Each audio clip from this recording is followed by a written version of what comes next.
In this film, the term Comprehensive Sexuality Education, or CSE, does not refer to sex education programs in general, but rather to a specific form of graphic sexuality education.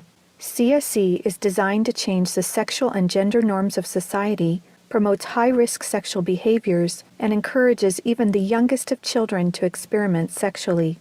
For the protection of the viewer, explicit images from CSE texts that will be shown have been blurred out. However, the subject matter is still not appropriate for children.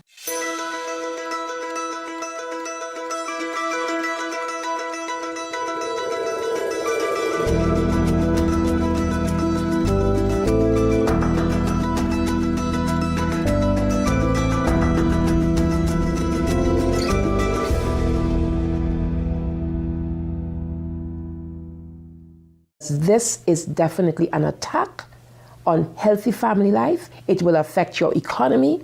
It will affect your child rearing. It will affect your education system. This has horrified a lot of people in South Africa. And the tool that is being used, the weapons that are being used, is comprehensive sexuality education. As president of the American College of Pediatricians, I am deeply concerned about comprehensive sexuality education for 4 reasons. First, it sexualizes children. Second, it threatens children's health. Third, it promotes a dangerous gender ideology. And fourth, it undermines the parent-child relationship, which violates parental rights. My life's work has been to protect children by exposing the roots of the sexual revolution, the sexual rights movement that's led to sex education worldwide, globally. Say no to CSE! Say no to CSE! Say no to CSE! There is a worldwide war raging across the globe.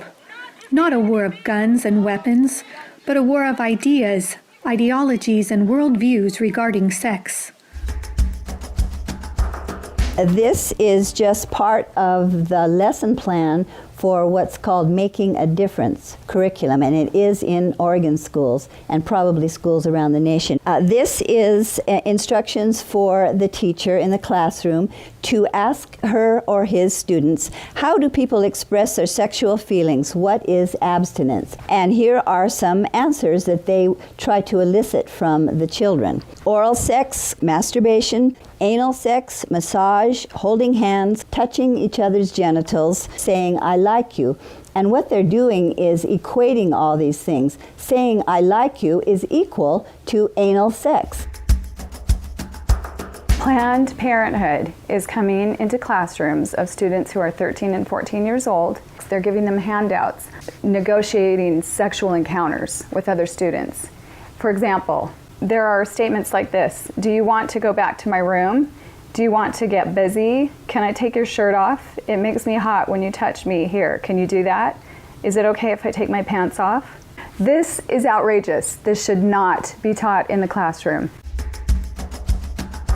We are state legislators from Minnesota, and we are pushing hard against the agenda to sexualize our children.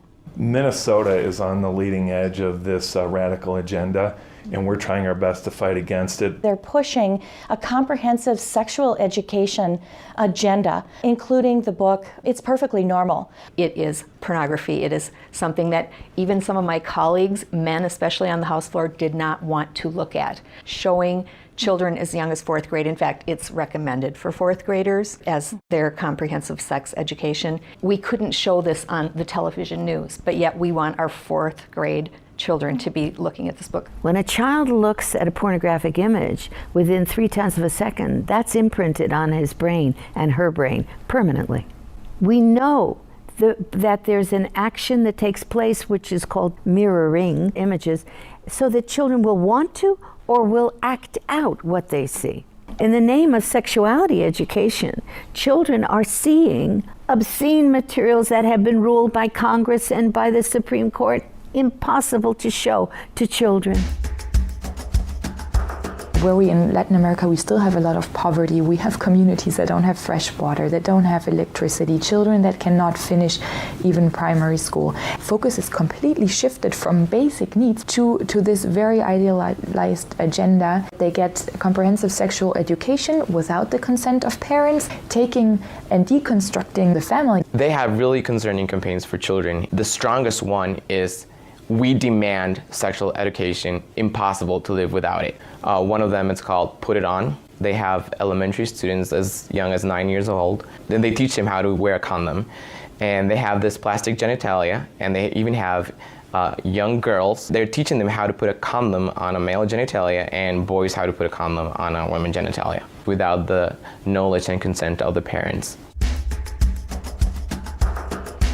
Most people are unaware that International Planned Parenthood Federation, also known as IPPF, is one of the largest providers of graphic, comprehensive sexuality education programs. With 65,000 service points in over 170 countries, this should concern governments and parents everywhere. My brother Luigi and I had an opportunity to go to the United Nations and give a speech on the UN floor.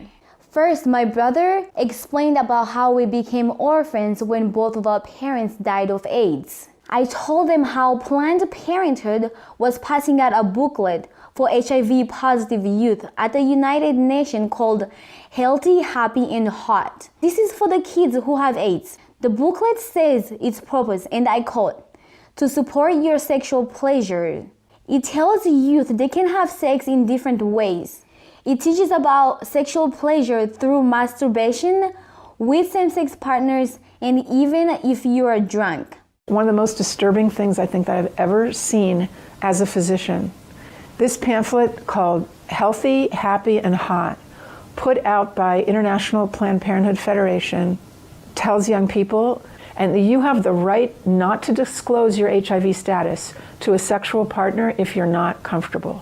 I was just so offended at the booklet that Planned Parenthood put out, inviting people living with HIV to engage in the very acts that would harm them. It's all about rights instead of health. It also tells young people that are HIV positive that if they decide with their partner not to wear a condom, that's their decision. It's just this kind of information. It's so unbelievable to me as a physician. This kind of message was a death sentence to not only both of my parents, but also my brother Rogerio. I couldn't understand how a pro-abortion or abortion service provider in the United States of America was in South Africa and promoting the homosexual lifestyle. Here we're trying to protect young people from getting HIV/AIDS, and we're promoting a lifestyle that is very high risk.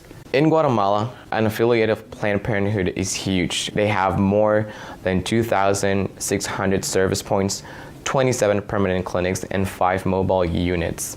Planned Parenthood became very active in the 90s in Russia after the collapse of Soviet Union. They would provide textbooks for the Russian Ministry of Education and penetrate the official educational networks. Some of those textbooks were really bad and tried really to sexualize children. The Swedish Planned Parenthood presented a film of about 30 minutes, an animated film which is addressed to young people of 13 to 14 years old. It is called Sex on the Map. In this film, the young people are taught that anything is okay as long as you agree and it feels right for you.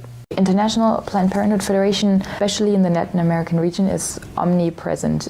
Be it at the mission at the United Nations, the person, for example, working on the actual language, drafting the document, is a direct International Planned Parenthood affiliate. We see the same thing in the Mexican government. They're usually the #1 advisor to the mission. They have a direct influence on the outcome documents, on what is established, what is negotiated at the UN. Planned Parenthood is one of the largest organizations in the world pushing sexual health and reproductive rights. What they mean by that is not so much about reproducing. It's not about health care for babies, for mothers who want to have babies. It's trying to prevent the birth of babies. Many of the key players that are advisors to the representatives of various countries, they're actually directly linked to International Planned Parenthood Federation. It's really striking how International Planned Parenthood Federation plays such a big role, and what we just can't put our finger on is how that happened. Margaret Sanger, the founder of Planned Parenthood Federation, she was part of the eugenics movement that she referred to black people as the weeds of society. She believed in this ideology that the weak people in society should be weeded out. They masquerade themselves as an agency here to help Africa plan its population. What they're trying to do is to suppress the African population. They do it through education, making sure that whatever reproductive health care is wanted is in the direction of not having children. The It's All One curriculum, also promoted by International Planned Parenthood, reveals the multiple manipulative tactics used to indoctrinate and sexualize children through CSE.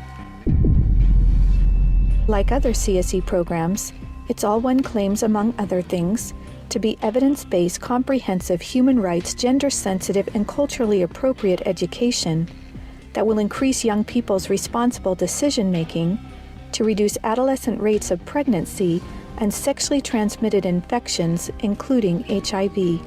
It's All One, however, like most CSE programs, is really just cleverly disguised abortion rights, sexual pleasure education, masquerading as human rights, gender, and sexual and reproductive health education.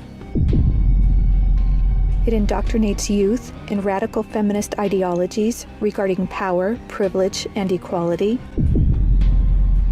It aggressively promotes abortion with 112 references to abortion, manipulating young minds using scare tactics, telling girls, every minute of every hour a pregnant girl is dying, so we need to legalize abortion. Students are then required to read stories of girls who have had abortions so they can learn to walk in her shoes in the decision to have an abortion. Like other CSE programs, It's All One has an obsessive focus on sexual pleasure, mentioning sexual pleasure 62 times. It promotes multiple sex acts, the idea that one sexual practice is not better or worse than another, and instructs children on how to stimulate themselves or their partner to orgasm. Children are also asked to read personal stories about feeling sexually attracted to someone of the same sex. It also helps students identify the skills they need to be able to negotiate comfortable sexual relationships, and claims there is no right age to have sex, and that each person has to determine when he or she feels ready to have sex. To explore their readiness, children fill out a worksheet that infers children are ready to have sex when they are feeling close to the other person, when both of you want to have sex, when you are feeling sexually attracted to the other person, and when you are feeling comfortable about telling the other person what feels good sexually. It teaches that human rights encompass sexual rights, including alleged rights to all persons to sexual expression and the right to seek sexual pleasure. Students are also given a list of problems they can work on or advocate for, such as adolescents don't have access to sexual and reproductive health services, and where abortion is illegal, it is dangerous.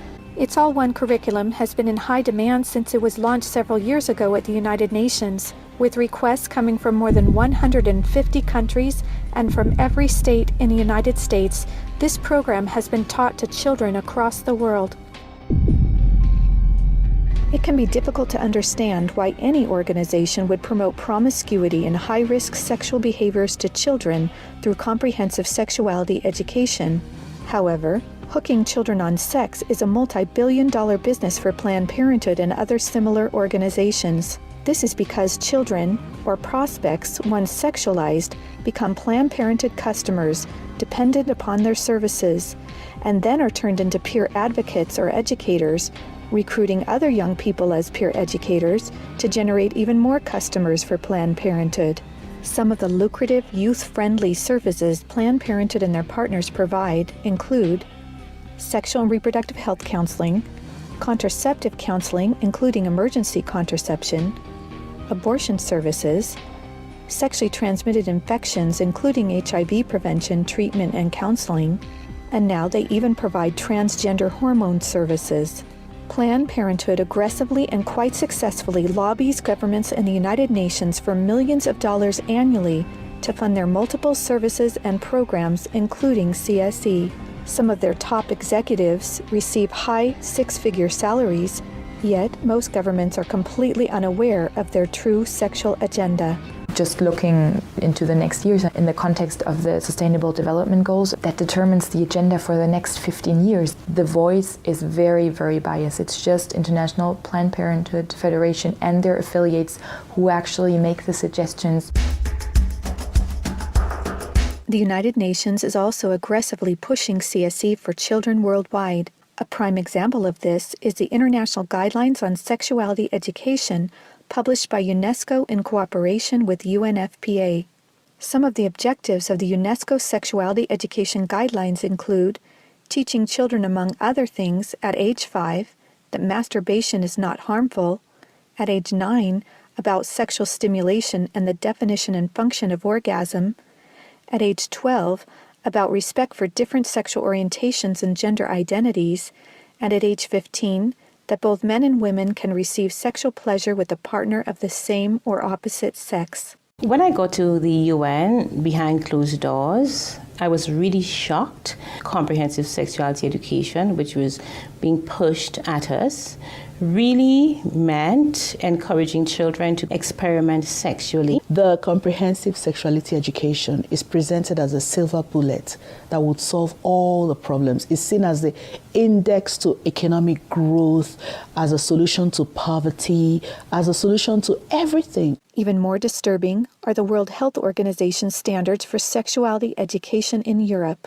These standards actually suggest that children ages 0 to 4 should be given information about enjoyment and pleasure when touching one's body parts or masturbation, and given the right to explore their gender identities. For ages 4 to 6, children should be taught about same-sex relationships and respect for different norms regarding sexuality. For ages 9 to 12, the differences between gender identity and biological sex and about their sexual rights as defined by International Planned Parenthood Federation. And finally, for ages 15 and up, children should learn to celebrate sexual differences, about violations of their sexual rights, and their alleged right to abortion. The UN's Children's Agency, UNICEF, also promotes comprehensive sexuality education, and as far back as 1999, UNICEF was also found to be promoting the sexual pleasure agenda. For example, on page 89 of a UNICEF-published Sexual and Reproductive Health Manual for Pregnant Teens in Mexico, UNICEF listed situations in which one can obtain sexual pleasure that included sexual responses directed towards inanimate objects, animals, minors, and non-consenting persons. The way they're doing this is to actually penetrate our schools. And so once it changes at the policy level, then we'll probably have no control over what is taught in the schools and who teaches it. An online CSE program for African youth called The World Starts With Me tells children that sexuality includes French kissing, oral sex, and masturbation. It then tells them it's their own choice if they want to lose their virginity. It shows children pictures of naked girls and boys in various stages of development, and then asks them to point out differences in their private parts. Parents likely will never know, as it is all done online away from home. This program has been found in Kenya, Uganda, Ethiopia, and Ghana, and is probably in many other African countries. We have had several high-level visits to Jamaica and the Caribbean from Prime Minister David Cameron of the UK, from the Secretary General of the UN Ban Ki-moon, and from President Barack Obama. This is about pressuring the Caribbean to accept the sexual rights campaign. Letters have been written, try to get the Nigerian delegation to actually yield in matters of comprehensive sexuality education. The UN is for all countries, great and small. As such, it should not be used as a platform to advocate tendencies, ideologies, or ways of life that are at variance with its core principles and mandates. Many times we're cornered by other delegations seeking to impose a radical sexual agenda. We were confronted with a text that was replete with controversial issues, extremely divisive in nature. The Nigerian government was actually told by the Western countries that if they do not give in, that they will be denied foreign aid. Let me express serious concerns regarding UNFPA's attempt to discredit the government of Nauru and its permanent mission to the United Nations during these negotiations. UNFPA has tried to convince my country to change our positions on issues such as reproductive rights and comprehensive sexuality education. Harassing my capital or going through UNFPA's regional office in the Pacific will not change my country's position. Madam Chair, does the UNFPA think it can do this because Nauru is the smallest member state of the United Nations? The interests of organizations like UNFPA and IPPF is to get parents out of the picture and to radicalize and sexualize children. At the UN, if parental rights is being proposed in a document, it's thrown out. A report by the United Nations Special Rapporteur on the Right to Education, issued to the UN General Assembly, claimed that children have a right to comprehensive sexuality education, aimed, among other things, at abolishing guilt feelings about eroticism, and that will teach about the importance of sexual diversity. In comprehensive sexuality education, the approach is to celebrate sexual freedom or sexual license, to celebrate experimenting from a medical perspective. When sexual freedom is the priority, then sexual health is going to suffer. You just can't have it both ways. If a sexual education program is teaching a child or leading a child towards multiple sexual relations, early introduction to sexual intercourse, it is, by the data, a public form of sexual abuse. Out-of-wedlock births are going to skyrocket. They're going to have many more abortions. They're going to have much more STDs. The probability of depressions and anxiety directly out of matters sexual increase very significantly.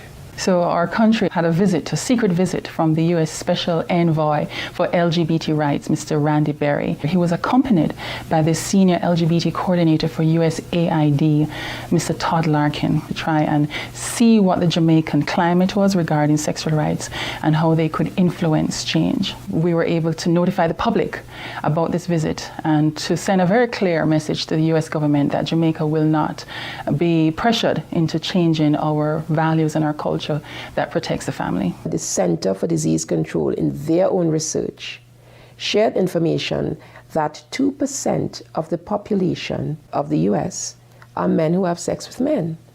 And of that 2%, they account for 68% of the HIV infection. And the government of the United States spends $12 billion annually just to take care of that. I actually had to say to them that Jamaica cannot afford to spend that kind of money.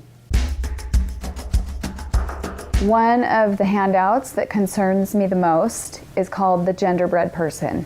They teach that gender is a spectrum, that you can choose to be whatever you want. You could be all female one day and the next day feel like you're neither female or male. Frankly, it's confusing. It's a mental molestation. We're confusing these kids as to what they are. The greatest medical fraud in history is to tell someone that they can change gender. I lived as Laura Jensen for 8 years. I discovered that biologically it is categorically impossible to change a man into a woman. My life was completely torn apart. We have a whole specialty in medicine called gender-specific medicine. Did you know there's male and female kidneys, male and female hearts? If there's a woman who needs a kidney transplant, she will do better with a kidney transplant from a woman, because a kidney from a male, every cell in that kidney is going to have a Y chromosome. When we prescribe medications now, is this patient male or female? Because the reaction to the medication may differ. Leading young children down the path of puberty blockers, cross-sex hormones, and mutilating surgeries places them at a greater risk of developing high blood pressure, stroke, heart attacks, cancer, relationship problems, anxiety, depression, and suicide as adults. There are laws in Oregon where children as young as 15 can get taxpayer-funded sex changes without parental consent. You can't have an aspirin at school without parental consent. However, a student could make these life-altering, permanent decisions without the parental knowledge or consent. The Diagnostic and Statistical Manual of the American Psychiatric Association reports that as many as 98% of boys who are confused about their identity will come to accept their biological sex by the time they are adults, as long as they are not encouraged in their confusion. They're tampering with the core identity of these young people and confusing them. This is the enemy of my children and my grandchildren. And it's digging down into the core of being male and female, of our identity as persons, of our family life, of our children. The Minnesota State High School League created policy in sports which broke down the barriers of what gender identity actually is. They are no longer allowed to tell students you can or you cannot use a particular bathroom. The girls in the school that would actually try sometimes to go into the bathrooms just to get away from a boy, but now that's no longer possible because these boys can follow them right in. Comprehensive sexuality education programs are disguised under many names. They may be called comprehensive sex or sexual education, education on human sexuality, reproductive health education, information on sexual and reproductive health, family life education, teen pregnancy prevention, rape prevention, anti-bullying programs, HIV/AIDS prevention, and sometimes even abstinence or abstinence plus education. CSE programs usually falsely claim to be age-appropriate, evidence-based, healthy sexuality education that will prevent teen pregnancy, sexual abuse, STDs, and HIV. This is to help people, young people, avoid the dangers of HIV/AIDS in South Africa. And they were telling them how they could have non-penetrative sex, oral sex, experimenting. So how is this helping people to avoid HIV/AIDS? This pamphlet, or zine as they call it, is called Dry Humping Saves Lives. This means abstinence. So they suggest that children masturbate or masturbate in front of a mirror or in front of one another. Anal sex, oral sex, grinding, sleeping together, caressing, sexting. They suggest sexting, which would be getting your groove on, fluid-free, and again, this is abstinence to them, so they're actually encouraging sexual experience for children and calling it abstinence. Sexual rights, sexual education movements began with Dr. Alfred C. Kinsey. He was a professor at Indiana University. His book, Sexual Behavior in the Human Male, purported to say that everyone in the world was engaged in massive sexual promiscuity, that it was a global pattern of sexual behavior. Kinsey claimed that the research published in his book proved that children are sexual from birth, that children could engage in sex with no downside, no problem at all. Kinsey actually had pedophiles measure with a stopwatch how many children could achieve what he called orgasms within a 24-hour period. In his book, Kinsey defines orgasm for these children as fainting, as having convulsions, as screaming, as fighting to get away from the partner, what he called the partner. Kinsey documented the sexual abuse of children. Table 34 documents the sexual abuse by pedophiles of children from 5 months of age to 13 years, 317 children in that one table alone. The so-called research then, exploitation of these children, became the philosophies behind the entire structure of modern sexual education globally. Today, comprehensive sexuality education is based on this philosophy that children are sexual from birth, created by Kinsey.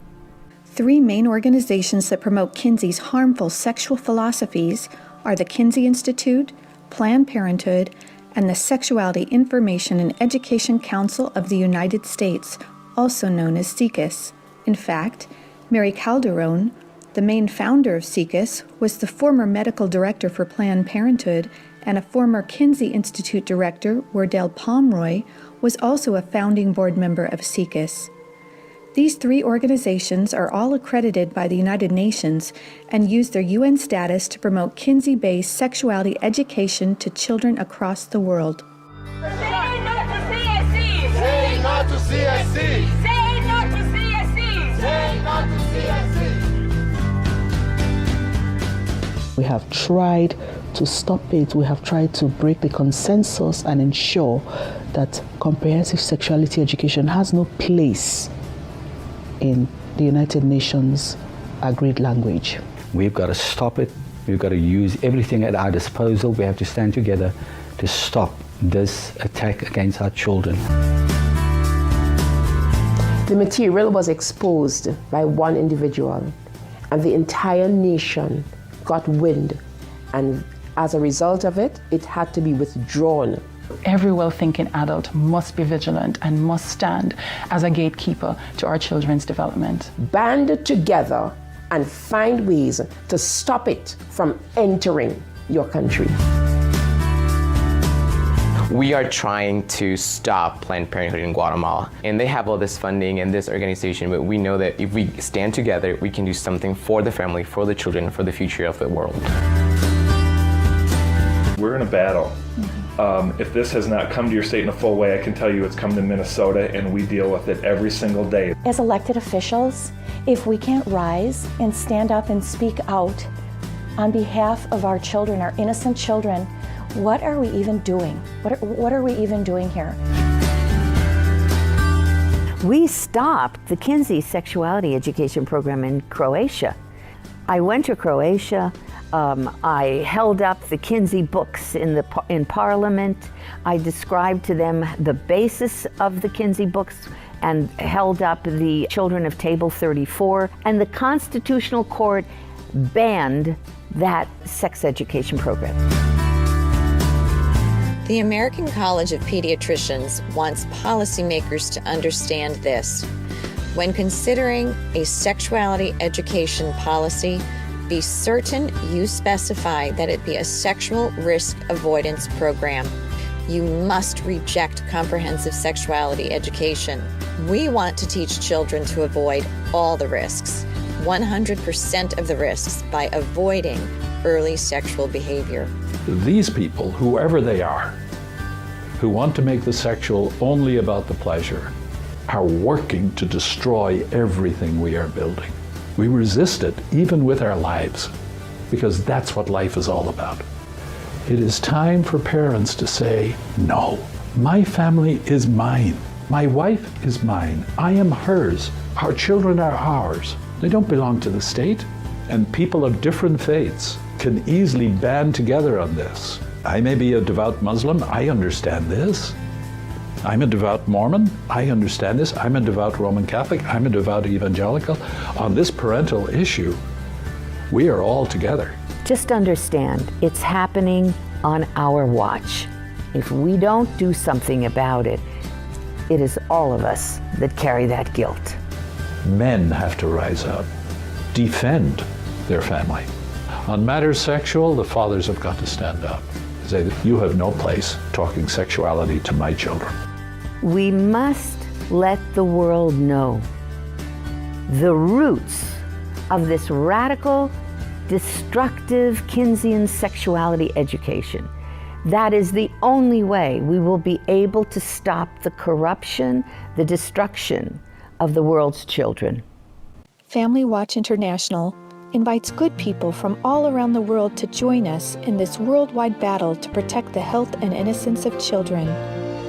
To learn more and to sign the petition to stop comprehensive sexuality education, go to stopcsc.org. You can also help by encouraging others to watch the documentary and sign the petition as well. Together, we can and will protect the world's children.